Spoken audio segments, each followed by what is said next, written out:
ఇటీవల ఓ ఇద్దరు అగంతకులు సల్మాన్ ఇంటిపై కాల్పులు జరిపిన సంగతి తెలిసిందే. ఈ ఘటనతో బాలీవుడ్ ఒక్కసారిగా ఉలిక్కిపడింది. సల్మాన్ ఇంటి దాడి ఘటనపై విచారణ వేగవంతం చేసిన ముంబై పోలీసులు ఇప్పటికే ఇద్దరు నిందితులను అదుపులోకి తీసుకుని విచారిస్తున్నారు.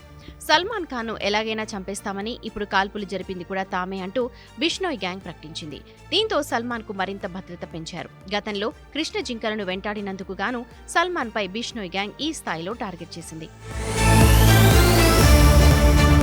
గతంలో 2002 సెప్టెంబర్ 28న ముంబైలోని బాంద్రాలో హిట్ అండ్ రన్ కేసులోనూ ప్రధాన నిందితుడిగా ఉన్నాడు.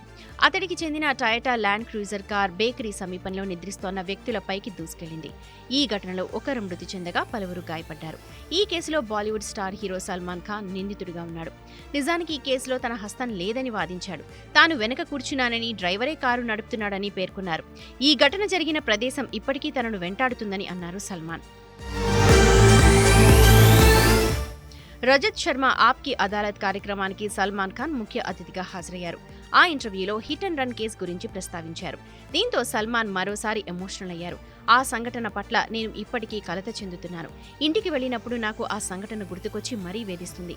సంఘటన జరిగిన ప్రదేశంలో నేను కుడివైపుకు తిరిగిన ప్రతిసారి బాధ, ఆందోళన కలుగుతుంది. ఇంత దారుణమైన సంఘటన నా జీవితంలో ఇంకొకటి లేదు.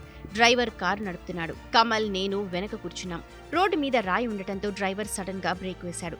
దీంతో మా కార్ స్కిట్ అయింది అంటూ ఆ రోజు సంఘటనను గుర్తు చేసుకున్నారు.